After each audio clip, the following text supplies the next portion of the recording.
Welcome back to my channel. This is Ingenious Giacomo, and today I'm talking about some razors, and honestly I was shocked.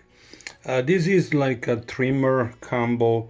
It's called the BG2040 by Philips Norelco, and was given one. There's one on the left to fix by a friend because he said the battery is no longer holding a charge. And I shop around for a battery, no way I could find one. Plus those things are kind of waterproof, so if you open them, you have to be very careful. They normally have a seal and all that. And by the fact alone, I couldn't find a battery. I didn't have a price. So this one was in excellent shape, I would say, working fine. But it would take a charge and just run out of battery within a minute or so.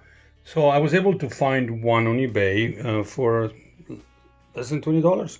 With the shipping, I paid less than 30, shipping and taxes, and they claim was used pretty much one time only. Maybe not, but it's holding the charge beautifully, is working okay. So the thing is, I tested it around for a while. I do have the charger, that's the fact. The reason why it was so cheap, because it didn't have a charger coming with that, was just the razor itself without the accessories, and I have all the accessories from the other one, the charging station. Now the crazy thing, I was shocked with the price.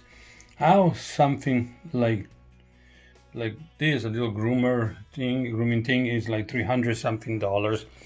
The best price I found on that was $249, the lowest on eBay, plus taxes, of course. So, but it's mind-boggling to see a little piece of equipment is like, in certain cases, almost $400.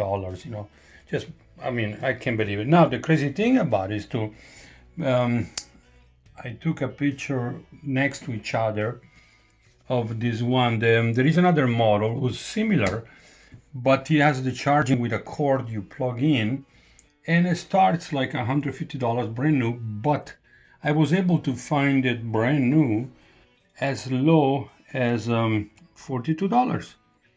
So that's actually, I'm gonna buy the one for me because it looks like a well-made machine. But a little difference, I think this one has an extra button. I don't know what it does. I guess to speed. Yeah, to speed. The other one is a single speed, looks like. But if this one, the expensive one, doesn't even have a wireless charging. I thought it would be wireless. Yeah, it's actually just two little contact where we put on the charging station, and those give it the electricity. So it's not really wireless charging. You think for the kind of money they would do that. That's it. That's amazing how something like this, that's actually the BG2040, the very expensive one. And the inexpensive one is the BG7030. So, like I say, very similar feature. You're looking at least twice as much or 3 times as much. So the 3 times, 5 times as much. That's $42, brand new. And the cheapest one I found of this 2040 is actually $249, brand new. Wow. That's just mind-boggling. How something like this is worth so much money. Anyway, I was able to. I'm gonna give back this one to my friend. He's holding the charge perfectly. I have all the accessories, and the one is supposed to be fixed. I guess it's gonna be a little project. I'm gonna open it up and see what's inside and why it's so expensive. But thank you again for watching. This is Ingenious Giacomo, and please subscribe.